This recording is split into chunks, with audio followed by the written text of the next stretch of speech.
Орой минь үзэгчтэй том тоо нэвтрүүлэг эхэлж байна. Илүү л хөнгөтэй хүнээс мөнгөний аваад одоо хэрэгцээтэй хүнд дамжуулагч. Гол асуудал бол гадаад худалдааны алдагдлал байсан байхгүй. Гадны хөрөнгө оруулалтыг авахгүйгээр хөгжсөн улсын дэлхий дээр нэгч байхгүй байна. Нэг гэл хэлэхэд айж байгаа бол уусаа баяжих сэтгэл зүй хаалттай гэсэн. Асуудал болгоны ард боломж байгаа. Том асуудал бол том боломж байна гэсэн. Койныг яа аваад ч юм уу яа байлгаад. Үнцэн өснөө. Монголчууд өөрсдөө айгүй growth mindset-тэй үндэстэй байхгүй юу?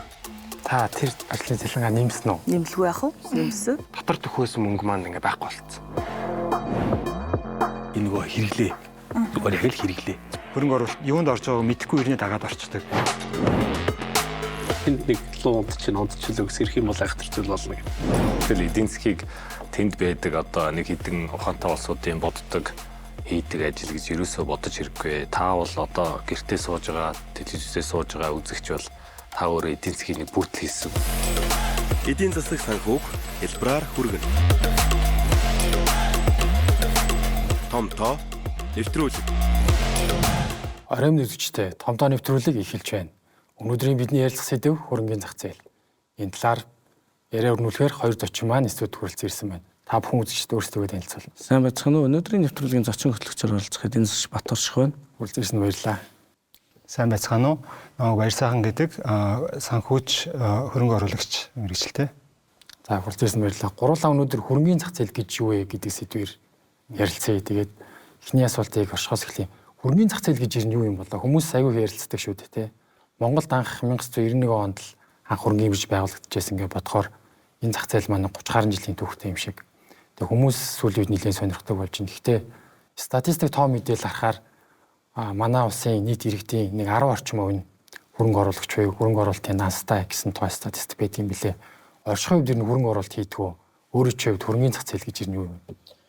Хөрөнгөний зах зээл гэж ярихаар хүмүүс аягүй тийм ойлгоход хэцүү ч юм уу тийм хүнд ойлголт гэж ерөнхийдөө бодоод байна тийм магадгүй амьдралаас магадгүй арай жоохон хол ч юм уу бага мэдээлэл сонсдог. Гэхдээ сүүлийн үед бол харцгүй аягүй өргөн дэлгэр болсон л доо. Гэхдээ сая таны хэлсэнчлэн нөгөө сүүлийн 30 жилд бид нар хөрөнгөний зах зээлээ хөгжүүлж боожуулж байгаа болохоор бидний хувьд бол харцгүй шинэлэг зүйл. Тэгтэл баруунын орнууд ч юм уу хөгжингүй орнуудыг аваад үзэхээр аль 1600 оноос эхлүүлээд жишээлбэл Амстердамын хөрөнгөний бирж дээр томоохон үндэстэн дамсан корпорац анх хувьцаа гаргах байдлаар хөрөнгөний зах зээлийг хөгжүүлж ирсэн. Тэрнээс хойш бараг 400 жил болсон гэхээр одоо өдөр тутмын амьдралынхан бараг нэг хэсэг болчихсон. Бүгдээрээ хөрөнгөний зах зээлдээ оролцдог, тэндээ оролцож хөрөнгөлт хийдэг, ашгаа аваад буур сурчсан гэдэг ч юм уу тий. Бид нэр бол 400 жилтэй харьцуулахад 30 жил гэдэг бол хайцангуй шинэ байна тий. Тэгэхээр сүүлийн магадгүй 20 жил бол хөрөнгөний зах зээл бол хамгийн идэвхтэй байсан байж магадгүй. Тэгэхээр хөрөнгөний зах зээл гэдэг бол тийм урт хугацааны хөгжилтэй. Гэтэ ер нь хөрөнгөний зах гэж юу юм бэ гэж бодоод үзэхээр хөрөнгөний зах бид нар зах дээр юу хийдэг вэ? Бид нар юм зардаг шүү дээ. Нэгнээс юм авдаг шүү дээ. Тэгэхээр энэ бол хөрөнгөний зах гэд ойлгохоор бол санхүүгийн бараа бүтээгдэхүүн зарагддаг зах. Тэн дээр хүмүүс худалдаа авахчд болно. Хүмүүс ирээл бараа бүтээгдэхүүнийг худалдаж аваад актив зорилго нь бол илүү хоримтлал хөрөнгө оруулалт ашиг олох зорилготой бол худалдаж авдаг бараа бүтээгдэхүүнийг. Тийм л одоо ингийн хоёр талаас худалдаж авахч ирсэн нийлж байгаа зах л гэж ойлгож байна. Хамгийн энгийнээр бол Таны хувьд хөрөнгөний зах зээл гэж юу вэ? Тэгээ сая орших маань болохоор бараа бүтээгдэхүүн гэрлээ шүү дээ. Тэгэхээр ямар бараа бүтээгдэхүүн арилж халагдаж байна? Саяны Батбаярлын хэлсэн дээр нэмээд хэлэхэд манайх яг 30 гаруй жил гэж байгаа ч гэсэндээ яг нөгөө хөгжлөн жоохон тийм нөгөө классик утгаараа эхлэегүй байхгүй юу? Ягаад тэгэхээр нөгөө төрийн өмчит компаниуд дандаа байжгаад тэрийг хувьчлах замаар хөрөнгөний зах зээл нь эхэлсэн 90-ад онд. Тэгэхээр нөгөө арай жоохон өөр гэх юм уу? Хөгжил эхэлсэн одоо гараа нь. Бусад улсад бол энэ чинь нөгөө үндэстэн дамсан том корпорациуд хөрөнгө оруулалт татах байдлаар үйл ажиллагаа нь эхэлсэн. Тэгэхээр сүүлийн магадгүй нэг 15 жил одоо манайд бол илүү нөгөө яг IPO-гоор нөгөө хөрөнгө татаад ингээ классик байдлаараа явж байгаа гэж хэлж болно. IPO гэдэг нөгөө компаниуд хувьцаа гаргаад анх дахь зах зээл дээр хувьцаагаа одоо олон нийтэд санал болгоод хөрөнгө татнаа гэсэн үг тий. Тэгэхээр компаниуд маань сүүлийн нэг 10 гаруй жилээр Тийм 10 гаруй жил сонгодог утгаараа арилжаал явж байгаа. Хувьцаанаас өөр ямар бүтээгдэхүүн хэрэгжүүлэгдэж байгаа. Яг хөрөнгөний зах зээл бирж дээр гэхээр чинь ерөнхийдөө үндсэн одоо хоёр л бүтээгдэхүүн байна л да. Нэг нь бол одоо бонд буюу одоо хадгаламжтай төстэй тий. Бонд гэдэг бүтээгдэхүүн байна. Нөгөөх нь бол хувьцаа. Үндсэн хоёр бүтээгдэхүүн байна. Тэгээд тэр хоёр бүтээгдэхүүнийг одоо хооронд нь холсон, аль нэгэн дээр нь янз бүрийн нөхцөл нэмсэн гээд тэндээс одоо нэг үүсмэл үнд цаас энэ төр гэл ингээд дахиад олон төрлийн бүтээгдэхүүнүүд гардаг л да. Үндсэндээ бол хоёр одоо бонд хувьцаа. Тэгээд ерөнхийд нь бол нэг үн цаас гэж нэрлэж байгаа шүү дээ. Нийлүүлээд үн цаас гэж байгаа тийм. Гадны улсуудыг ингээд хөгжилтэй улсуудыг харахаар жишээ нь Америк ч юм уу тий 50-аас иргэдийн нөгөө 50-60% нь болохоор үн цаас таны хэлснээр нөгөө бонд хувьцаа худалдаа авдаг хөрөнгө оруулалтын данстай гэдэг. За Азийн орнуудаас их юм бол Японыг харах юм бол 40 гаруй гэдэг юм. Ингээ харахаар иргэдийн нууны үн цаасны зах зээл, хөрөнгөний зах зээлд оролцоо харьцангуй өндөр байдаг юм шиг харагдаад байгаа юм. Манай Монголын үед гэх юм бол сүүлийн том мэдгээр бол нэг 10 тутмын нэг ч юм уу те идэвхтэй хөрөнгө оруулалт хийдэг оролцоотой байдаг гэсэн ийм судалгаа гаддаг. Тэгэхээр яг хөрөнгө оруулагч болох хөрөнгөний зах зээлд оролцох хэрний эхний алхам юу байх вэ? Яг мэдээж хөрөнгөний зах зээлд оролцохын тулд бол брокерийн нас нийлэх ёстой. Тэгэхээр нөгөө зуучлагч байгууллагууд байж байгаа шүү дээ. Монголд бол нэг 50 орчим брокер дилерийн компаниуд байж байгаа. Тэднээс нэгийг нь сонгоод одоо дансаа нийлгээд тэгээд тэр брокерууд маань бол яаж хөрөнгөний зах зээлд оролцох талаар дэлгэрэнгүй тайлбарлаад өгөн дийлэнх нь. Тэгэл тэр зааврын дагуу одоо мөнгөө байршуулаад хувьцаа авах уу, бонд авах уу, зарах уу гэл шийдвэрүүдээ гаргаад одоо явна гэсэн үг л дээ. Тэгээд иргэдийн нэг ийм нийтлэг ойлголт байгаа шиг санагддаг. Хөрөнгө оруулалтын хувьцаа аавн ихээр л тодорхой хэмжээнд бас их хэмжээний ч юм уу мөнгөтэй байх шаардлагатай гэсэн ийм ойлголт байгаа гэж. Тэр бол заавал тийм биш л те. Бага хэмжээтэй хөрөнгийг ч гэсэндээ урт хугацаанд тогтвортойгоор хөрөнгө оруулаад өсгөж чадах юм бол их мөнгө болно. Одоо яг хуу гадны жишээнүүд гэх юм бол жишээ нь одоо нөгөө бидний бүгднийг мэддэг одоо Warren Buffett гээд одоо алдартай хөрөнгө оруулагч шүү дээ тийм. Америкийн Berkshire Hathaway тэрийг одоо сүүлийн 60 орчим жил одоо удирдах явж байгаа хүн байгаа шүү дээ. Мань хүн гэхэд чинь бол одоо өөрөө бол ямар нэгэн тийм том хөрөнгө төрхтөө бол одоо өвлж аваагүй. Тэгсэн ирнэл одоо 11 настайгаас одоо анхныхаа хувьцааг авч хөрөнгө оруулснаас хойш 30 настайдаа долларын саятан болоод 56 настайдаа долларын тэрбумтан болоод одоо чи 95 настай гэхээр хэрвээ нөгөө мөнгөө нөгөө бусдад ерөнхийдөө тараагаад өгөөд эхэлсэн 70 настайгаас хойш тгээггүй байсан бол магадгүй одоо 300 тэрбум ч юм уу 400 тэрбум долларын хөрөнгөтэй байх байсан. Тэгэхээр нөгөө урт хугацаанд багч хамаагүй хөрөнгийг л одоо тогтмол хөрөнгө оруулах нь гол нөгөө юу юм шиг нууц юм шиг байгаа юм л да. Тийм ээ тийм урт хугацаанд тогтвортой хөрөнгө оруулах. Та сая дурдлаа шүү дээ 30 наснда долларын саятан болоод 56 таада долларын тэрбумтан болсон. Тэгэхээр нэг өөрийн хөрөнгөө нэг 1000 дахин өсөхөд нэг 26 орчим жил зарцуулсан гэж харагдаж байна те. Тэгэхээр жил дунджаар хэдийн хувиар өссөн гэсэн үг үү тэгэхээр хөрөнгө нь. Юу л ах та хувьцаанд хэдий одоо мундаг хөрөнгө оруулагч байлаа гээд тэгж амар одоо юу гэх юм одоо жилд 100% гэдэг ч юм уу тийм өсөлт бол байхгүй л те бодит амьдрал дээр. Тэгэхээр одоо яг хуу Warren Buffett-ийн хувьд бол магадгүй нэг харьцангуй залуу байхдаа бол бага хөрөнгөтэй байсан учраас нэг 30 орчим юм уу хувиар өсөж исэн баг. Сүүлд бол одоо маш их хөрөнгөтэй болохоор тэр өсөхөд илүү одоо хүндрэлтэй болоод магадгүй нэг 20 орчим юм уу 20 гаруй хувийн өсөлттэй л явж байгаа баг. Тийм ээ. Тэгэхээр нэг 30 орчим хувийн өсөлттэй байсан гэхэд хөрөнгөө 1000 дахин өсөхөд бол нэг 26 жил шаардлагадсан. Тийм гэсэн үг тийм. Оршихуй үед нэг хөрөнгө оруулалт хэр сонирхдаг байв да. Яг хувь хүн талаас. Хувь хүн талаас бол хөрөнгө оруулалт сонирхдаг, хийдэг. Гэхдээ яг дотоодын хөрөнгөний зах зээл дээр хийдэг. Яг манай дотоодын хөрөнгөний зах зээл дээр түрүүн хэлсэн нэг таны ярьснаар нөгөө нэг гадаадын улс орнуудад бол харьцангуй иргэдийн ихэнх хувь нь бол хөрөнгө оруулалт хийж гэнэ гэдэг хэлсэн тий. Монголд бол магадгүй данстай хүн бол баг бүх хүн дансдаг шүү дээ. 1072 хувьцаатай бүх хүн. Тэгэхээр бүх хүн бол хувьцааны данс бол байгаа. Одоо хүмүүс юу өгвөл дутагдаж байна гэхээр одоо тэр түрүүний хэлсэн 50 брокерийн компани дээр очиод одоо брокерийнхаа дансыг нийлгээд үйлчлэгээ авах. Тэр чинь бол одоо хамгийн энгийнээр хэлэх юм бол та гар утсынхаа аппликейшнийг татаад гэдэг ч юм уу те. Эсвэл интернетээр ороод сайтаар нь ороод цахим гэрээгээ байгуулаад шууд бүртгүүлэх боломжтой. Тэгээ та гар утсан дээрээ суужгаад Монголын хөрөнгөний бирж дээр байгаа хувьцаануудыг үнэ оруулаад доош хэрхээ оруулаад авъя гэл. Тэгэл хамгийн энгийнээр бол оролцох боломжтой. Таны хувьд яг хувьдаа яг хөрөнгө оруулалтыг ямар хөө байдлаар хийж байна? Таны туршлагаас харахаар ер нь бас энэ зах зээл дээр нэлээд ариун туршлагатай гэж харагдчихсэн. Тэгэхээр яг хувь хүний талаасаа нөгөө та хөрөнгө оруулалт хийж байгаа тэрнийг талаараа мэдээлэл өгүүлсэн болцвол. Тийм яг одоо бол юу л байна л да.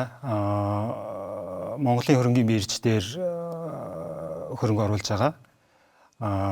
Гэхдээ хөрөнгө оруулна гэдэг нөгөө зарим хүмүүс ингээд нөгөө хөрөнгө оруулагч гэдэг ч юм уу тий айлсвал одоо нөгөө арилжаанд орно энэ төр гэхээр өдөр болгон тий өнөөдөр юу авах уу маргааш одоо юу зарах уу гэдэг ч юм уу тий яг тэрэндээ бас гол нь биш гэж бодож байгаа байхгүй ингээд сайн магадгүй цөөн хідэн ч юм уу ийм компаниудыг агүй сайн ойлгож аваад өрсөлдөх чадвар сайтай компани байна сайн компани байна одоо удирдах байгаа удирдлага нь сайн одоо менежмент байна гэдгийг мэдчих юм бол тэрэндээ одоо юу гэх юм магадгүй одоо нэг цалингаа буухаар тодорхой хэсгийг нь хөрөнгө оруулдаг ч юм уу тогтмолоор баг багаар тэр нь чухал гэж бодож байна. Түүнээс өнөөдөр аваад маргааш зараад тэгээд ах юм бол ер нь бол бас юу мөнгө олоход хэцүү. Тэгэхээр урт хугацаанд тууштай авах хэрэгтэй. Тий. Урт хугацаанд харах хэрэгтэй ерөнхийдөө. Яг юу л да манай нөгөө зах зээл мань харьцангуй жижигхэн учраас брокерийн компаниуд брокерийн шимтгэл нь харьцангуй жоохон өндөр байдаг. Гадаадтай харьцуулах юм бол 1%-аас 2% хооронд байна уу да арилжаа хийхэд тий.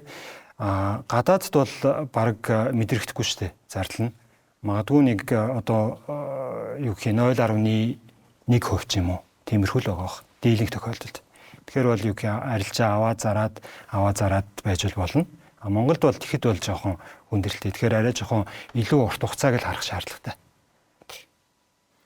Нөгөө хүмүүс чинь ингээд яг амар хэлбэрийн ч гэдэг юм уу илүү хүмүүс тийм ойр байгаа тань нөгөө хадгаламж хийждэг. Тэгэхээр хадгаламж хөрөнгөний зах зээл гэхээр ингээд бас нэг хүмүүс бас нэг боломж сонголт гарч ирээд байна. Тэгэхээр энэ хоёрыг сонгохын тулд алийг нь сонгохын тулд гэдэг шийдвэрээ гаргахын тулд юу гарах хэрэгтэй вэ? Нөгөө эдийн засаг дээр чинь эдийн засгийн одоо нөгөө ингээд нөгөө онол дээр гэдэг юм уу нэг гол ойлголт нь нөгөө алдагдсан боломжийн өртөг гэсэн ойлголт байдаг шүү дээ. Тэр нь юу вэ гэхээр бүх юм ингээд нөөц нь хязгаарлагдмал, мөнгө ч хязгаарлагдмал, цаг хугацаа ч хязгаарлагдмал. Тийм болохоор хамгийн одоо юу гэх юм одоо хөрөнгө оруулж байгаа бол ашиг өндөртэй эрсдэл багтаа юмд өөрийнхөө тэр зүүн одоо боломжит нөөц хөрөнгийг оруулах хэрэгтэй. Тэгэхээр миний бодлоор болохоор ийм баггүй одоо дийлэнх хүмүүс магадгүй ингээд тодорхой хэмжээнд хадгаламж хийгээд хадгаламж үүсгээд хугацаа хадгаламж энэ төр хийгээд явж байгаа бох тий. Тэрнтэйгээ харьцуулаад харах хэрэгтэй байхгүй. Одоо жишээ нь юу гэдэг юм банкны хадгаламж магадгүй за 14% хүүтэй жилийн 14% хүүтэй гэж үзэх юм бол тэрнтэй харьцуулахад юу гэх юм за энэ хувьцаа ямар шүү ногдлаш өгч ийн гэдэг юм. Альсвал жилийн ашиг нь хэр байна гэдгээр харьцуулж харах хэрэгтэй. Түүнээс юу гэх юм одоо ингээд хадгаламж хийж байгаа л за би ерөөсөө одоо хөрөнгө оруулагч боллоо гэдээ хадгаламжаа бүгднийг нь болоод шууд ингээд одоо юу гэх юм хөрөнгөний зах зээл рүү ордог ч юм уу. Тэр бол арай жоохон юу гэх юм өөрөөсгөл гэх юм уу. Харьцуулж дандаа ингэж нэг харьцуулж харах хэрэгтэй. Аль нь юу хийвэл илүү өгөөжтэй байна гэдгийг гэж. Тэгээд хөрөнгөний бирж дээр өгөөж нь өндөр бүтээгдэхүүн байна гэж үзэх юм бол тийшээгээ ингээ баг багаар ордог ч юм уу. Тэгж л явах хэрэгтэй байна. Та түрүүн дурдсан шүү дээ. 50 орчим брокер байгаа гэдэг. Тэгэхээр хөрөнгө оруулалт хийхин тулд нөх хөрөнгө оруулагч болохын тулд нэг заавал яг энэ талаар санхүүгийн талаар ч гэдэг юм уу. Одоо шинжилгээний талаар мэдлэгтэй байх шаардлагатай мөн үгүй бол тэр брокер руу хандчихад ирнэ бүх юм шийдэгдчихэд байна. Брокер маань өөрөө тэр нөгөө хөрөнгөний зах зээлийн дэд бүтцийн нэг л хэсэг нь л дээ. Тэгэхээр эцсийн нөгөө эрсдэл эцсийн өгөөж гэдэг чинь болохоор яг л нөгөө мөнгө гаргаж байгаа хөрөнгө оруулагчийн өөрийнх нь л одоо хариуцлага гэх юм өөрийнх нь л мөнгө юм чинь. Тэгэхээр мэдээлэл брокерийн компаниуд бол зөндөө одоо судалгаа гар хангалттай өөрийн чинь судалгаа хийж өгнө, мэдээллээр одоо хангаж өгнө. Тэгэхээр тэн дээр үндэслээд өөрөө л тэгэл одоо эцсийн шийдвэрийг гаргана. Сайн судалгаа хийдэг, одоо сайн одоо мэдээллээр хангадаг брокерууд бол их олон байгаа. Манайд бол сая нэвтрүүлэг эхлэхэд Америк, Япон гэдэг чим хөгжсөн улсуудад хөрөнгөний зах зээлд оролцох оролцоо айгүй өндөр байна гэж ярьсан шүү дээ. Тэр чинь бас гэхдээ яг шууд ингээд нөгөө би ингээд шууд очиод бас аваад байгаа юм бас биш л дээ. Дийлийнх нь саяны нөгөө хэлдэг хөрөнгө оруулалтын сан, тэтгэврийн сан тэр улсуудад чинь энэ дэд үтс айгүй сайн хөгжсөн учраас тэрүүгээрээ дамжиж бас айгүй их хөрөнгөний зах зээл рүү оролцоод байгаа. Шууд нөгөө өөрийнхөө нэр дээр ингээд арилжаа хийхээсээ илүү. Тэгэхээр сая таны дуртай тэтгэврийн сан, хөрөнгө оруулалтын сан гэдэг нь тодорхой хэмжээний ингээд хөрөнгө мөнгийг нийлүүлээд удирдах байгаа хэсгийг хэлээд юм. Тийм. Мэргэжлийн хөрөнгө оруулагч, байгууллагын хөрөнгө оруулагч гэсэн үг тийм. Саяны Батөршгийн хэлдэг дээр мэдээж нөгөө тодорхой хэмжээнд нөгөө компаниа судлах хэрэгтэй, өөрөө оруулж байгаа. Тэгээд болж игэл одоо нэгтлэн бодох бүртгэлийн мэдлэгтэй болоод тайлан балансыг нь бас ингээд уншдаг болох хэрэгтэй гэдэг. Тэр бүгдээрээ зөвлөдөө. Гэхдээ нэг тийм сонин кейс хэлэх үү. 2014 онд Америкт Рональд Рид гэдэг нэг одоо хүн 92 настай нас орж л тэ. Тэгээд ганц үе яжгаад нас орсон. Тэгээд тэр хүн юу хийдэг байсан бэ гэхээр цэвэрлэгч хийдэг. Ажил нь цэвэрлэгч. Тэгээд дээрэс нь бензин колонкт бас одоо түгээгч хийж ажилладаг. Ийм мэргэжилтэй хүн байсан. Тэгээд одоо жирийн л одоо нэг хүн одоо маш энгийн амьдралаар амьдардаг байж байгаа нас орсон. Тэгсэн чинь тэр хүн 92 настайдаа нас ороод тэгээд ингээд нөгөө одоо үлдээс нөгөө юуг нь харсан чинь $8 сая. 8 сая долларын хөрөнгө үлдээгээд тэр хөрөнгөө одоо өөрийнхөө тэр хотынхоо одоо сургууль цэцэрлэгүүдэд ингээ хандуулсан тийм хүн байсан байхгүй. Тэгээ юу болов яагаад энэ хүн маань одоо ийм их баян хүн байсан бэ гэдээ харсан чинь тэр хүн ерөөсөө л дандаа тийм Америкийн одоо нөгөө blue chip гэж хэлдэг сайн том одоо брэндтэй компаниудад хөрөнгө оруулдаг. Насаараа тэгж хөрөнгө оруулж исэн. Тэгээ заавал тэрийг одоо юу гэх ингэж гаргаж одоо олон нийтэд яриаггүй ч гэсэн ингээ баг багаар хөрөнгө оруулаад яваадсан тийм хүн байсан байхгүй. Тэгээд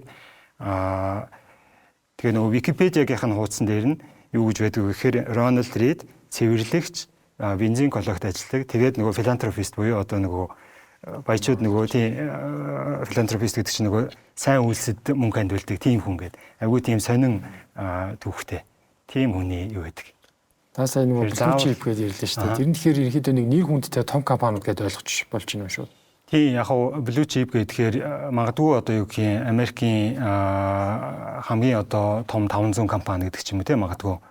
Тэр чинь баг 20,000 компани байгаа. Тэрний топ одоо 500 компани гэдэг ч юм уу 1000 ч юм уу тий өрсөлдөх чадвар өндөртэй зах зээлтэй байр суурь эзэлсэн тийм компаниудыг хэлж байгаа. Тэгэхээр нэг хөрөнгө оруулалтыг нь бол нэг оршин хэлснээр тэр нөгөө тайлан мэдээг хараханд байна. Тэгээд ямар хүмүүс удирдах байгаа удирдлагыг харах хэрэгтэй гэсэн. Тэгээд мэдээж хэрэг үйл ажиллагааг нь бас харах хэрэгтэй гэлээ шүү дээ. Тэгэхээр яг зөв энэ гурыг ингээ нийлүүлээ бодохоор надад юу гэж бодогдож байгаа гэхээр хамгийн түрүүнд ингээ нэр хүндтэй бидний ингээ өдөр тутам хэрэглэдэг компаниуд ингээ санаанд орж ийн л да тий. Жишээ нь Coca-Cola гэдэг ч юм уу, гар утас гэвэл Apple ч юм уу. Тэгэхээр зүгээр ингээ тухайн компаниг ингээ нэр хүндийн ч юм уу зүгээр хамгийн энгийнээр бодоод тэр тайлан удирдлагын гэхгүйгээр сонгочвол давуу олон сул тал юу вэ? Яг гоо тийм хөрөнгө оруулалтын стил бол байж болох бах. Зөвхөн компанийн хараад нэр хүндэд нь тулгуурлаад. Тийм нэр хүндэд нь тулгуурлаад компаниг нь хараад үнэхээр одоо тэр бүтээгдэхүүнийг нь хэрэглэгчид одоо үнэхээр одоо хүсчтэй хэрэгжилж гин үү? Тэр бүтээгдэхүүн одоо бусад өрсөлдөгч нартай харьцуулахад илүү үнэхээр одоо давуу талтай байх шиг байна уу гэдгийг өөрөө одоо нөгөө хэрэглэгч талаасаа ингэж хараад үнэхээр одоо өрсөлдөх чадвар өндөртэй байна гэж үзэх юм бол бас тэгээд хөрөнгө оруулаад явдаг тийм одоо хөрөнгө оруулагч нар байна л та тийм. Энэ дээр нэмээд хэлэхэд одоо бүх цаг үеийн гэх юм уу одоо хөрөнгө оруулалтын сангийн менежерүүд дотроо бүх цаг үеийн хамгийн одоо мундаг одоо менежер гэж байна л та. Тэр нь одоо 80-ад оны үед Fidelity-гийн фандыг ажилладаг байсан Питер Линч гээд одоо портфолио менежер гэж хэлдэг хүн байсан. Тэр хүн болохоор 13 жилийн хугацаанд дундчлаад үзэх юм бол жилийн 29% өсөлттэй явсан байгаа хөөе Америкт. Тэгээд 29% одоо өгөөжтэй жил болгон явж байгаад 13 жил одоо үйл ажиллагаа явуулсан. Тэгээ мань хүний одоо хөрөнгө оруулалтын стил гэх юм уу одоо номондоо бичснээр болохоор ерөнхийдөө жижиг одоо хувь хүмүүс бид нар шиг хувь хүмүүс чинь өөрсдөө их давуу талтай маа. Яагаад гэвэл өдөр тутамдаа ингээд янз бүрийн бүтээгдэхүүнүүд, үйлчлэгээнүүдийг ингээд харж байгаа.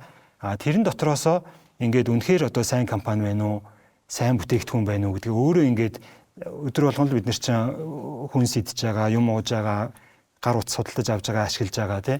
Тэрэн дотроосоо ингээд шийдвэрээ гаргаад явах боломжтой маа гэж тэгж хэлсэн байдаг. Тэгэхээр хүмүүс нөгөө өдөр тутам хэрэгжилж байгаа тэр бүтээгдэхүүн дээр нь үндэслээд яг өөрсдийнхөө өдөр тутмын амьдралаараа нэгэснээр судалгаа шинжилгээ хийж байна. Өөртөө одоо шинжээж болчихж байна л гэсэн үг. Одоо амьдарч явах. Заавал нэг тоог нь хараал те удирдлагыг хараад авахгүйгээр зөвхөн өөртөө хэрэгжилж байгаа бүтээгдэхүүн дээр үндэслээд. Нөгөө талаас яг мэддэг компани аав гэдэг чинь өөрийн магадгүй нөгөө ажилдаг салбарын компаниудаа хүмүүс бол аль нь сайн аль нь муу ялгах чаддаг шүү дээ. Уул уурхайн салбарт ажилладаг хүн бол хамгийн сайн уул уурхайн компани мэднэ гэдэг ч юм уу. Технологийн салбарын хүн бол магадгүй технологийн сүүлийн дэвшилтэд үйлдвэрлэл явуулж байгаа чип нээлт хийж байгаа компаниудаа мэднэ те гэдэг ч юм уу.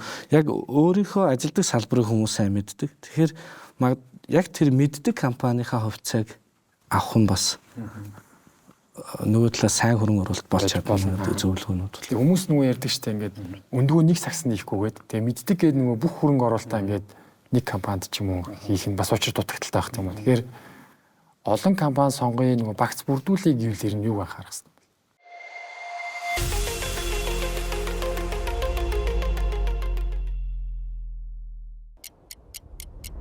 Цаг хугацаа урсан өнгөрхийн хэрээр нийгэм улс төр эдийн засгийн орчин тасралтгүй хөрсөн өөрчлөгдөж байдаг.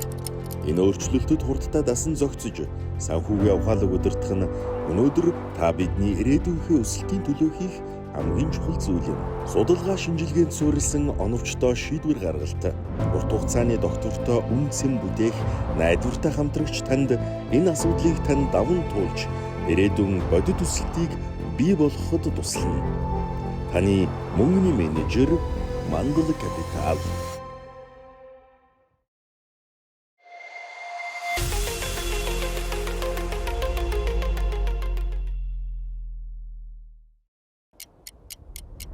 Цаг хугацаа урсан өнгөрхийн хэрээр нийгэм улс төр эдийн засгийн орчин тасралтгүй хөрсөн өөрчлөгдөж байдаг. Энэ өөрчлөлтөд хурдтай дасан зохицож, санхүүгийн ухаалаг удирдах нь өнөөдөр та бидний ирээдүйнхээ өсөлтийн төлөө хийх хамгийн чухал зүйл юм. Судалгаа шинжилгээнд суурилсан оновчтой шийдвэр гаргалт, урт хугацааны доктортой үн цэм бүтээх найдвартай хамтрагч танд энэ асуудлыг тань даван туулж, ирээдүйн бодит өсөлтийг бий болгоход туслана. Таны мөнгөний менежер Мангал Капитал. Миний хувьд болохоор яг юу л байгаа. Магадгүй нэг багц үрдүүлэх нь бол зөв. Ягаад тэгэхээр компани хувьцаа авж ийн гэдэг чинь өөрөө бас нэлээ одоо эрсдэлтэй одоо үйл ажиллагаа байхгүй. Тэр компани сайн явбал одоо хувьцааны хэд ч нуурж болно. Эсвэргээрээ нойлч болж болно шүү дээ. Компани дампуурдаг шүү дээ. Компани дампуурах юм бол хувьцаа 0 болно. Тэгэхээр бол одоо эрсдэлгүй зүйл бол биш. Тэгэхээр тэр нөгөө өөрийнхөө хөрөнгийг тодорхой хэмжээнд тараан байршуулах нь бол зөв. Түрүүн миний хэлдэгчлэн зарим мөнгөө магадгүй хадгаламжинд те заримыг нь магадгүй одоо бондонд гэдэг ч юм уу байршуулад үлдснийг нь ингээ хувьцаанд байршууллаа гэхэд хувьцаан дотроо магадгүй нэг 10 ч юм уу 20 хувьцаа. Гэтэ өөрийнхөө үнэхээр одоо мэдж байгаа одоо урт хугацаанд хөрөнгө оруулъя гэж бодсон хувьцаанд хөрөнгө оруулах зүгээр баг. Тэрнээс дээшгээ болоо явчих юм бол нэг тийм ахтар нөлөө байхгүй юу гэдгийг 100 хувьцаатай багц гэдэг ч юм те. Тэгвэл 100 хувьцаатай багцаа би нэгийг нь ч бараг сайн мэдэхгүй л болчихно гэсэн үг. Тэгэхээр 20 гэдэг нь зүгээр 20 өөр компани гэсэн санаа хэлж байна. Тий 20 өөр компани магадгүй хувьцаанд хөрөнгө оруулаад тэднэрийг сайн одоо мэддэг, тэдний хадлаар судалж идэг тийм л байл зүгээр. 20 гэхээр бас олон санагдчихэ тий. Гэхдээ 20 гэхээр компаниуд нь магадгүй нэг өөр салбар ч юм уу тий. Нэг салбар нь өсөж явахад нөгөө салбар нь ингээд одоо буурж яадаг ч юм уу. Тийм салбарууд энэ байдаг болоо. За ерөнхийдөө бол нөгөө түрүүн хэлсэн шиг эдийн засгийн хямралын үед бол илүү нөгөө өргөн хэрэглээний бараа бүтээгдэхүүн үйлдвэрлэдэг компаниуд бол ашигтай ажиллаж идэг гэдэг ч юм уу тий. Хямралууд байна л да. Одоо жишээлбэл технологийн компаниудын хувьд тий айгүй хөөсөрдөг хүмүүс айгүй шинжил инновацаас хоцорчих вэ, ашигаас хоцорчих вэ гэж бодоод айгүй худалдаа авалт хийдэг. Тийм компаниуд яг тэр үед бол хүмүүс хөрөнгө оруулах юм бол магадгүй алдах эрсдэлтэй гэдэг ч юм уу. Одоо манай дотоодын зах зээлийг харах юм бол ингээд хөрөнгө оруулалтаа төрөлжүүлээгээд харах юм бол ингээд хэрэгслүүдээ санхүүгийн хэрэгслүүдээ бид нар харах юм бол хадгаламж байгаа тийм хамгийн анхны. Гэхдээ хөрөнгөний зах зээлийн бүтээгдэхүүн бол биш. За хувьцаанууд байгаа түрүү ярьсан. Тэгээд бондууд байгаа. Бондууд нь бол компани хаалттай болон нээлттэй бондууд. Тэгээд засгийн газрын үн цаасыг бол одоо бол иргэд бол худалдаа авч болдог болчихсон.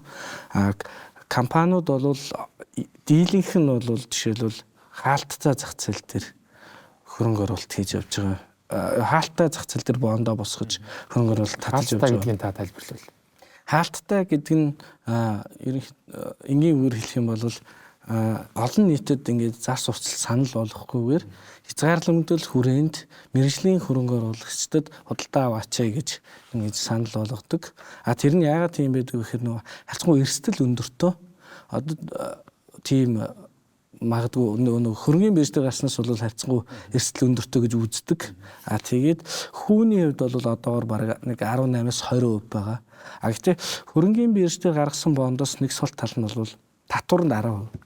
Хэрвээ та хаалттай зах зээл дээр бонд худалдаа авах юм бол 10% татвар төлнө. Хүүний орлоосоо 20 саяын хүүний орлого олох юм бол 2 саяда татвар төгснө. Хөрөнгөний бирж дээр авах юм бол татвар нь 5%, буюу 2 дахин багыг татвар төлнө. Гэдэг ч юм уу. Давуу болон сул талууд бас байгаа л да. За тэгээд хөрөнгө оруулалтынхаа нөгөө багцыг нөгөө төрөлжүүлнэ гэж ярьсан шүү дээ. Тэгэхээр хөрөнгө оруулалтын багцыг төрөлжүүлэхэд бол эхлээд бид нар ингээд ямар хөрөнгө оруулалтын боломж байна гэдэг ингээд бид нэг ингээд жагсаа гаргачихлаа шүү дээ. Хадгаламж, үн цаас нь дотор хаалттай байна, нээлттэй байна.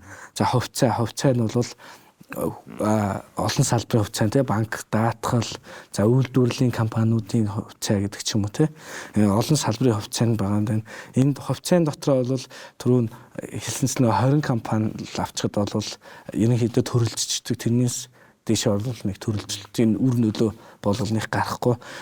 Илүү баг гүйлгээний шимтгэл худалдаа авах шимтгэл нь илүү сул тал болж болох юм тий. Тэгэхээр тэр хөрөнгө оруулалтын төрөлжүүлэлт эхлээд нөгөө нэг хөрөнгө оруулагч хүн маань эхлээд зорилгоо тодорхойлох хэрэгтэй л дээ. Ямар хугацаанд хөрөнгө оруулах гэж байгаа гэдгийг тодорхойлно. Тэгэхээр ямар хугацаанд хөрөнгө оруулах гэж байгаа гэдгийг тодорхойлохын тулд ямар зорилготойгоор тухайн одоо хөрөнгийг хадгалах гэдэг гэдгийг тодорхойлно. Дараа нь бол өөрийнхөө нөгөө эрсдэл даах чадварыг бас жоохон тодорхойлцол зүгээр гэсэн үг тийм.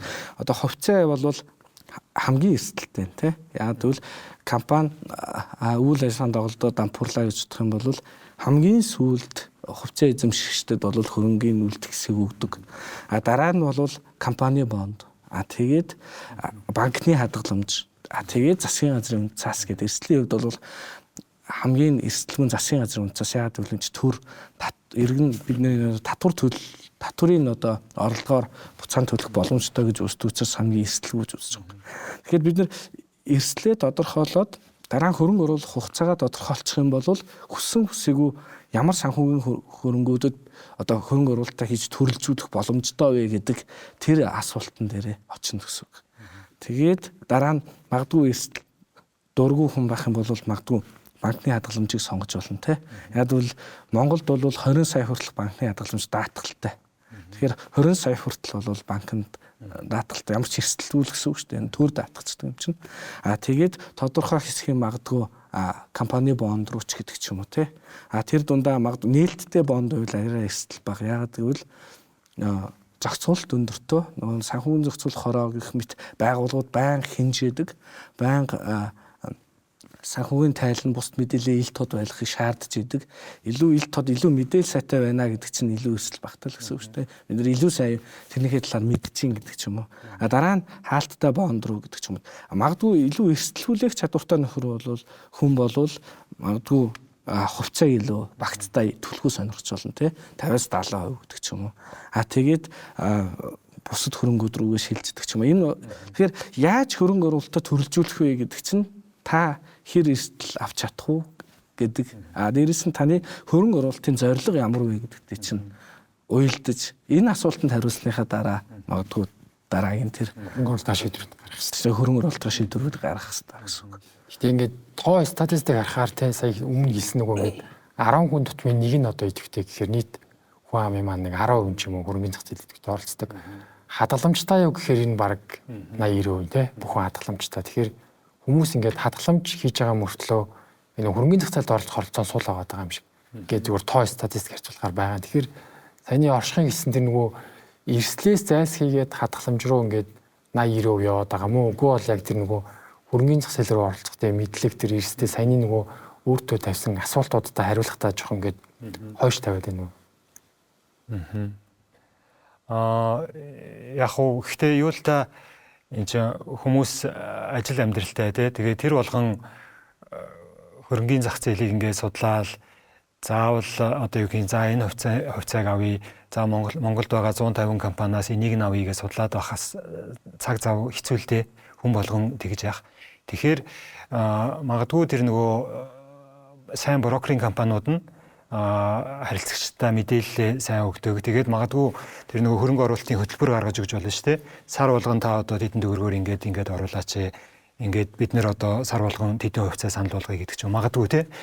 Тэгж сайн жоох ингэж нөгөө тусалж дэмжиж явбал илүү үр дүнтэй байж магадгүй. Тэгэхгүй болохоор хүмүүс ч ерөнхийдөө яг ингээд бүтэн цагийн ажилтай тэгээд мөнгөө магадгүй арай ингээд банкнд хадгаламж байршуул чинь тэгээд өөр юм ингээд судлаад яваад ах заав энэ төр бас гарахгүй л гэж магадгүй тий. Хөрөнгө оруулалтын зорилго гэдэг дээр би нэг юм нэмээд хэлчихв. Магадгүй залуу үзэгч нар олон байгаа бах тий. Тэгэхээр залуу үзэгчдийн хувьд хөрөнгө оруулалтын зорилго гэдэг юм бол айгүй хэлбэрхнаар магадгүй ингээд л тавьчвал зүгээр юм шиг. Одоо ингээд тодорхой хэмжээнд хөрөнгөтэй байгаа бах. Хадгаламж юм уу ингээд өөрийн гэсэн хөрөнгөтэй. Тэрийгэ би хизээ магадгүй 10 дахин нугалж чадах бай. 10 дахин өсгөнөөс үгүй 10 дахин өсгөх нь альсвал 100 дахин өсгөж чадах бай гэдгээл ингээд бодож явах хэрэгтэй. Яагаад тэгэхээр түрүү нөгөө Warren Buffett ярьсан шүү дээ. Мөнгөө яаж $1 сая 30 настай болгоо дараа нь тэр бүм болгосон гэд. Тэрэн шиг л ингээд нөгөө баг ихтэй ингээд тогтмол ингээд өсөхгүй гэдгээл байнгад одоо тодорхой хэмжээнд бодож явах хэрэгтэй юм шиг байна. Тэгээ бодчих юм бол тэрэн дотроо ингээд ямар байдлаар хэдэн хувьцаанд яаж оруулах уу хэрвээ одоо эсвэл хадгаламж эзэмшээ явах уу, бонд эзэмшээ явах уу гэд ингээд яагаад явж болно л та. Тэгээ тэн дээр нэг юу гэдэг нь хөрөнгө оруулагч нарт ярьдаг нэг юм байдаг. 72-ийн дүрм гэж байдаг. Тэрийг би тайлбарлаад хэлчихье. 72-ийн дүрм. Тий. 72-ийн дүрм гэж юу вэ гэхээр та өөртөө байгаа одоо 100 төгрөг юм уу 1 сая төгрөгийг 2 дахин их болгоход хэр хугацаа шаардах вэ гэдгийг тооцдог айгуу тийм хэлбэрхэн арга гэх юм те. Тооны маш ашиглахгүйгээр боддог арга гэсэн үг. Өөрөөр хэлбэл одоо би нэг хувьцаа олоод тэр хувьцаанаас жилийн за 12% одоо ашиг олохоор байна гэж бодъё л та. Хэрвээ 12%-ийг олох юм бол 72-ыг хуваах нь 12 буюу 6 жилийн дараа миний мөнгө нугарна гэсэн үг.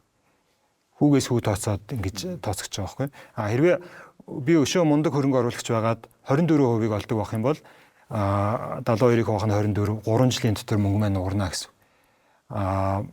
Гэж ингэж тооцдог байхгүй. Тэгэхээр түрүү нөгөө миний одоо жишээ нь хөрөнгө оруулалтын зорилго би хөрөнгөө 100 дахин өсгөх зорилготой гэдэг юм бол 100 гэхээр хэд удаа би нугалах шаардлагатай вэ гэж бодох юм бол 128 гэж бодох юм бол 128 гэдэг чинь 2-ын 7 зэрэг гэсэн үг. Би өөртөө байгаа 1 сая төгрөгийг 7 удаа 2 дахин их болгоно гэсэн үг байхгүй. 2-ын 7 зэрэг 128. Тэгэхээр одоо юу гэх би 1 сая төгрөгтэй байж байгаа тэрийг 100 сая төгрөг болгоё гэх юм бол 7 удаа л одоо нугалах шаардлагатай л гэсэн. Тэгээ бодчих юм бол айгүй юу гэх хэлбэр гэх юм уу. Тэгэхгүй болохоор ингээд нөгөө хөрөнгө оруулалт гэхээр чи айгүй том дүн ингээл яригдаг. Амар их мөнгөтэй байж хөрөнгөний зах зээлд оролцох шаардлагатай юм шиг. Тийм бол ерөөсөө биш. Ингээд багч байсан хамаагүй тогтмолоор өсгөө явах юм бол сүүл рүү ингээд айгүй хурдтай том болчтой тий. Дүн том болчтой гэх юм уу? Тэгээд сая ярьлаа шүү дээ хүмүүс ингээд эрслээ харж байгаа юм байна. Мэдээж өөрийнхөө ингээд хөрөнгө оруулалтыг харж байгаа.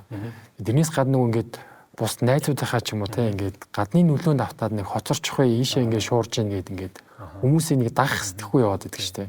Хөрөнгө оруулалтын үед энийг та тайлбарлаж өгөөч. Тэгээ нөгөө сүргийн менталити гэдэг чинь те нөгөө одоо мэдгүй магадгүй нөгөө генетикийн югаараа те хүмүүс чинь дээр үесээ сүргээрээ амьдэрдэг байсан те. Тэгээд аюул тулгарх юм бол сүргтэйгээ зүг зүхтаадаг. Тэгж тайлбарлаад идэв. Гэхдээ одоо яг нөгөө амжилттай хөрөнгө оруулалтын дээр бол одоо тэгж явбал тэгж алдна гэдэг байгаа байхгүй тийм. Эсрэг явах хэрэгтэй олон хийсэр.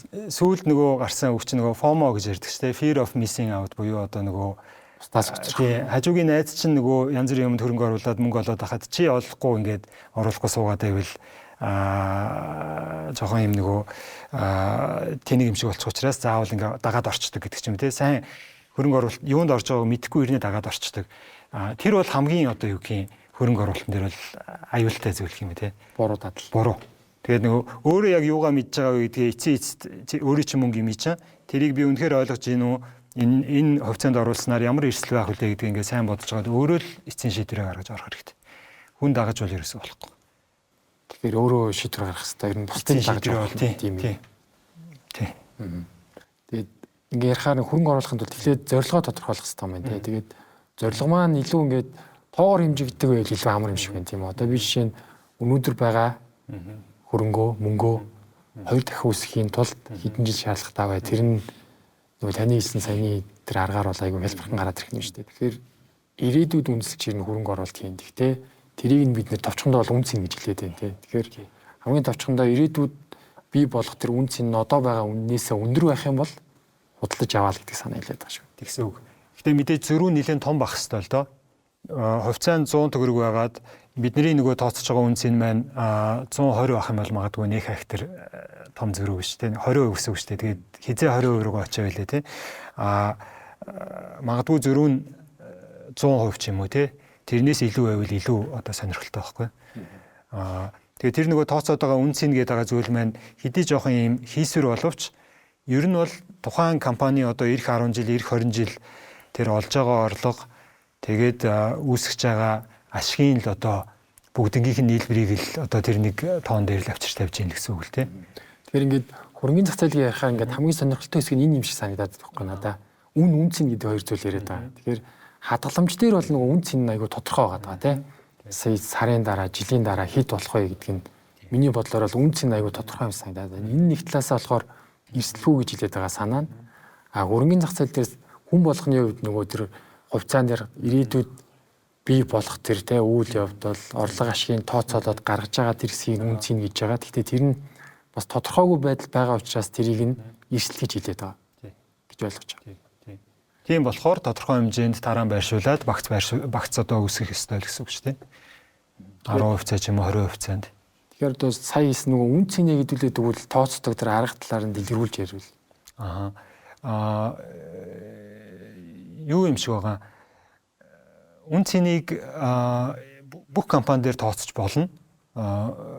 Гэхдээ зарим компаниуд дээр тооцоход амархан. Тэгээд дэлхийн одоо мундаг хөрөнгө оруулагч нар түрүүний хэлдэг Warren Buffett энэ төр болохоор тэр үнцнийг нь тооцоход хялбар компаниудыг л олж зөвхөн хөрөнгө оруулдаг гэдэг байгаа байхгүй. Тэгээд жишээ нь магадгүй Coca-Cola ч юм уу тий. Coca-Cola-д 1980-ад оноос хөрөнгө оруулсан одоо шалтгаан нь тэгэхээр магадгүй тэр Coca-Cola-гийн брэнд агуулчтэй дэлхийд даяараа хүмүүсийн нэг одоо хэрэгэлсээр ах юм байна. Зах зээл нь том болсоор байх юм байна гэж л одоо бодож л авсан юм шиг байна л да. Apple-ийн хувьцааг бас 2016 онд байна уу авсан. Тэгэхдээ бас л одоо ижлэхэн л тооцоо хийсэн байж харах гэдэг юм л да. iPhone одоо Монголд ч гэсэндээ iPhone-ыг одоо бүгдээр хэрэгжилж штэ тий. Тэгэхээр тэрийг л одоо ингээд нөгөө хэрэглэгч талаасаа магадгүй энэ үнэхээр одоо үн цэнтэй бүтээгдэхүүн байна, өрсөлдөх чадвартай бүтээгдэхүүн байна гэдгийг л одоо харж үнэлж чадж ийн гэсэн юм шиг. Нөгөө талдаа үнэлэхэд хэцүү компаниуд гэвэл одоо зөндөл олон юм байж болох л та магадгүй технологийн компани байж болно. уулуурхаан компаниуд бас хэцүү байж болно. Ягаад гэвэл чинь нөгөө эрэл хайгуул гээд нэлээ эрсдэлтэй юм руу яваад орчдөг болохоор тий. Тэгэхээр таны саяны дурдсан жишээн дээр харахаар нөгөө ингээд ундаа гар утсхээр нөгөө ингээд бидний ингээд өдөр тутам хэрэгэлдэг зүйл байгаа юм. Тэгэхээр илүү нөгөө ингээд тоо баримт гэхээсээ илүү нэг хүмүүсийн хэрэглээ хандлага чиглэс нь илүү амжилттай болсон ч юм уу гэж харах. Тийм баг. Яг нөгөө үн цэн гээд бид нэр ярьж байгаа ч гэсэндээ яг нөгөө амжилттай хөрөнгө оруулагч нарын хэлж байгааг нь харахаар үн цэн гээд яг одоо нэг тоо ингээд тооцож гаргадаггүй гэдэг байгаа байхгүй юу? Төрөний хэлсэн шиг ингээд илүү магадгүй хандлагыг нь хардаг. Ирэх 10 20 жил хамгийн чухал шүү дээ. Тэрэнд ингээд тэр бүтээгдэхүүн үнэхээр зах зээл дээр өрсөлдөх чадвартай хэвээр байх уу, инфляц үүссэн тохиолдолд магадгүй үнэ өсгөж чадах уу гэдэг ч юм уу. Тэрийг нь илүү ингээд хардсан юм шиг байна. Тэгээд нөгөө зах зээл дээрх хувьцааны үн бол угаасаа л өдөр болгон байж байгаа юм чинь тэрийг хараад илт өөр байна гэсэн ийм одоо тооцоог л хийд юм шиг байна л да. Түүнээс ингээд одоо юу гэх юм компьютер гаргаад Excel дээр за үн цэн хэд байна гээл бид нар тооцдог л доо. Гэхдээ яг одоо дэлхийн алдартай хөрөнгө оруулагч нар бол нэг актер тэгэж өдөр болгон тооцоод идэх юм шиг байна. Тэгээ бас нөгөө ингээд тооноос гадна тэрний тооны бус те үзүүлэлтүүдээр бас тооцоод явах шиг юм. Тийм. Сонирхолтой байна. Чанар нь илүү чухал юм шиг байна. Хин оршихуй үед яг өөрийнхөө хөрөнгө оруулалтын дээр яг саяны тэр тооны тэр хүчин зүйлүүдийн илүү авч үзэж гинөө саяны хэлсэн яг тэр нөгөө компанийн үйл ажиллагаа те хэрэглээ хандлага гэдгийг нь хардаг юм. Тий. Би нөгөө түрүү хэлсэн шүү дээ дандаа нөгөө нэгдүгээр английн хувьцаанд хөрөнгө оруулцдаг гээд ягаад гэвэл магадгүй 2 3 дугаар английн хувьцаанд хөрөнгө оруулахаас магадгүй жоохон эрсдлээс зайлсхийгч байж магадгүй тий. Тэгээ нэгдүгээр английн хувьцаанд бол хамгийн одоо юу гэдэг идэвхтэй арилж ялагддаг 20 компани байгаа шүү дээ. Тэгэхээр яагаад тэд нар идэвхтэй арилж ялагддаг вэ гэхээр хүмүүс илүү итгэж авч шүү дээ тэр хувьцааг. Хоёрдугаарт бас үйл ажиллагааны хувьд илүү тогтвортой илүү нээлттэй гэдэг ч юм уу тийм. Миний хувьд бол яг нэг чанарын хүчин зүйл дээр л үндэслэлтэй. Ер нь бол заримдаа бол зарим компаниудын санхүүгийн тайлын юм интернет нэг бас харахгүй тал байгаа. Ер нь бол за одоо жишээлбэл 1930 оноос хойш үйл ажиллагаа явуулж байгаа за энэ компани. За монголчууд бол бүтээгдэхүүнийг байнга хэрэглэх юм байна гэдэг ч юм уу тийм. Банк санхүүгийн салбарт бол за энэ том тийм. Ерөнхийдөө бол зах зээлийн баг дийлэнх хувийг эзэлсэн томууд нь байна гэдэг ч юм уу тий. Тэр хандлагаар нь шууд хөрөнгө оруулж байна. Тийм. Нэг маань нэвтрүүлгийн цаг бас нэлээд өгч явах шиг байна л да. Тэгэхээр та үзэгчтэй хандаад сүүлд нь одоо ингээд яг эхлэх гэж байгаа тий. Үгүй бол ингээд бас тодорхой хэмжээнд хийгээ явж байгаа багцаа нэмэгдүүлэх гэж байгаа хүмүүс хандаад өөрийнхөө зүгээс зөвлөгөө өгч гэвэл. Тийм. Тэгэхээр яг хөрөнгө оруулалт гэдэг маань миний бодлоор болохоор хөрөнгөө өсгөх одоо боломж гэхээс гадна маш их зүйл сурж авах бас боломжтой. Энэ чинь маш олон төрлийн үйл ажиллагаа явуулж байгаа компаниуд байна. Тэр болгоны үйл ажиллагааг судалж болно. Гадаадын том компаниудыг судалж болно. Тэгэхээр ерөөсөө өдөр болгон янз бүрийн одоо тийм шин зүйл сурах нь бас нэг боломж байгаа даахгүй. Яг хөрөнгө оруулалтаар ингээд нөгөө эхлэж байгаа хүмүүст хэлэхэд болохоор юуны төрөнд одоо брокерийн дансаа нээх хэрэгтэй. Тэгээд тодорхой хэмжээний эрсдэл гаргаад хөрөнгө оруулж эхлэх хэрэгтэй. Тэгэхгүй болохоор нөгөө зүгээр гаднаас нь хараад ийм байд юм байна, ингэд юм байна. Тэгээ нөгөө демо аккаунт энэ төргээ байд юм л та. Яг мөнгө оруулахгүй ингээд орж байгаа юм шигээр арилжаа хийж байгаа юм шигээр ордог. Тэгээд бол нэг актер юм сурахгүй. Үнэхээр одоо мөнгө оруулаад тэрийг магадгүй ингээд тодорхой хэмжээнд алдаад ч юм уу олоод тэгжиж л нөгөө хөрөнгөний зах зээл яг яаж ажиллаад байгаа. Тэгээд түрүүний саяны бидний ярьсан юмнууд яг юу яриад байгаа гэдгийг магадгүй тэгжиж илүү ойлгож авах нь тий. Тэгэхээр эхлэх хэрэгтэй. Тэгээд эхэлсэн бол тэгэл одоо сурах материал үзэх юмнууд маш их байна л да. Тэгэл одоо YouTube дээр алдартай хөрөнгө оруулагч нарын яриануд зөндөө байна. Түрүүний одоо бид нэр зөндөө ярьж байгаа Warren Buffett-ийн ярилцлагууд зөндөө байна. Тэр хүний тухай номнууд зөндөө байна. Тийм ном уншиж болно. Тэр алдартай компаниудын жилийн тайлангуудыг уншиж болно гэл маш олон одоо сурах юмнууд байгаа л да. Монголд ч гэсэндээ брокерийн компаниудын гаргадаг монгол хэл дээр гаргасан судалгаанууд байдаг. Тэднийг бас уншиж болно. Тий. Тэгэхээр ер нь баг гэлтгүү аль болох хурдан эхлээрэл гэдгсэн байна. Ер нь эрт эхлээрээ л гэж хэлмээр байна. Нэг жоохон цаг аваад нөгөө юу ярьчих. Эрт эхлэх тухай нэг юм хэлчихв. Тэн дээр хэлэхэд би юу аваад ирсэн. Сар болгон хүүхэд болгонд 18 нас хүртэл нь 100 мянган төгрөгийн итгэмж ордог штэ. Улсаас үүж хүүхдээс өгдөг тийм. Хүүхдийн 100 мянга гэдэг маань болохоор ингээд тэтгэмж байдлаар орж ирдэг 18 жил өгнө. 18 жил 12 сар өгөхөөр нийтдээ 21 сая 600 мянган төгрөг болж байгаа байхгүй. Тэрийг бол дийлэнх эцэг эхчүүд бол магадгүй хүүхдийнхээ нэрийн данс байгуулад хадгаламж хэлбэрээр өсгөө явж байгаа баг. Тэрийг ингээд би тооцож үзсэн.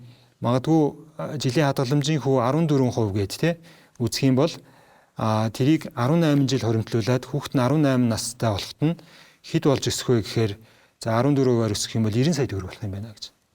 За тэрийг нь цааш нь үргэлжлүүлээд хадгалаад нөгөө хүүхэд маань хадгалаад 30 нас хүрэх юм бол 400 сая төгрөг болох юм байна. 40 нас хүрэх юм бол 1.5 тэрбум төгрөг болох юм байна. Нөгөө эн чинь нөгөө нэг урт хугацаанд баг багаар өсөх юм чинь л ингээд явсаргаад огт өөрсдөө бид нэр мөнгө гарахгүйгээр 40 настайдаа 1.5 тэрбум төгрөгийн хөрөнгөтэй болох боломжтой байхгүй. Тэгвэл сая нөгөө бидний ярьж байгаа хөрөнгийн зах зээл дээр магадгүй бид нэр аятайхан сайн боломжуудыг олоод магадгүй бонд ч юм уу хувьцаанд хөрөнгө оруулаад жилийн 20% өгөөжтэйгээр хөрөнгө оруулах юм бол нөгөө 21 сая 600 мянган төгрөг маань 18 настайд нь 170 сая төгрөг. 30 настайд нь 1.5 тэрбум төгрөг. 40 настайдаа 40 нас хүртлээр 20%-аар хэрвээ өсгөх юм бол 9 тэрбум төгрөг болж өсөх. Хадгаламжийн дэхэд 1.2 тэрбум болж исэн бол 1.5 болох хэрэгтэй. Тийм. Тэгэхээр чинь 6 дахин илүү. Тийм 6 дахин илүү болох боломжтой гэсэн. Тэгээ эн чинь нөгөө хамгийн гол нь огт бид нэр өөрсдөөсөө мөнгө гаргаж хадгалуулж байгаа зүйл биш. Эн чинь нөгөө тэтгэмж байдлаар орж ирж байгаа учраас тэрийг байхгүй гэж одоо юу гэх юм толгоондоо бодоод хөрөнгө оруулах юм бол ийм болох боломжтой л гэсэн үг. Урт хугацаанд ч тийм 30 жил 40 жил гэдэг чинь мэдээж урт хугацаа. Гэхдээ магадгүй дээрэс нь улсаас орж ирж байгаа 100 мянган төгрөг дээр нэмээд бид нэр өөрсдөө хэрвээ 100 мянгаыг нэмээд авах юм бол энэ 9 тэрбум чинь 18 тэрбум болох боломжтой гэсэн үг шүү дээ. Тийм байна. 40 жилийн дараа. Тийм. 40 жилийн дараа 18 тэрбум болсон. Сонирхолтой тооцоо энэ тий. Батаршгүй үзэгчтэй хандаад хөрөнгө оруулалт хийхэд бол яг хамгийн чухал нь бол яг тэр зорилго гэдэг хэсэг л хамгийн чухал санагдсан. Яг тэгвэл хөрөнгө оруулалт тавихтаа түрүүний хэлсэн шиг магадгүй тодорхой хэмжээний дараа тэр бомтон болно гэдэг ч юм уу тий. Эсвэл магадгүй 5-10 жилийн дараа байрны хөрөмтөл үүсгэх гэдэг ч юм уу тий, автомашин авах гэдэг ч юм уу амьдралын зорилгоудаа тавиад тэндээ хүрэхийн тулд бид сар болгон хэр хэмжээний мөнгийг хувьцаанд ч юм уу бондонд ч юм уу хөрөнгө оруулах ёстой вэ гэдгээ бодож үзээд тэгээд айл болох эрт эхлээд гол нь хамгийн эхлээд ямар зорилготой байх чинь л таны хөрөнгө оруулалтын одоо хэв маягийг тодорхойлно гэх юм уу. Тэндээс л эхлэх хэрэгтэй гэх юм уу. Баярлалаа. Үзэгчд маань тэгээд ойлгож авсан байх. Хөрөнгө оруулалт хийхэд бол та нэгдүгээрт нь их мөнгөтэй авах шаардлагагүй байна. Зорилгоо тодорхойлоод эрт эхлэхэд болно гэдэг санааг зочд маань хэлж байгаа шиг байна. Тэгээд та хэрвээ үнцаасны дансаа нийлгэж амж байгаа бол брокер компаниудаа хандаад үнцаасныхаа дансыг нийлгээд яг өнөөдрөөс эхлээд хөрөнгө оруулагч болоорой гэж тань зөвлөж байна. Тэгээд өнөөдрийн дугаар таамт байсан та бүхэндээ баярлалаа. Хүрэлцэн ирсэн та хоёртаа баярлалаа. Дараагийн дугаараар дахин уулзлаа. Баяр та үзэгчдээ.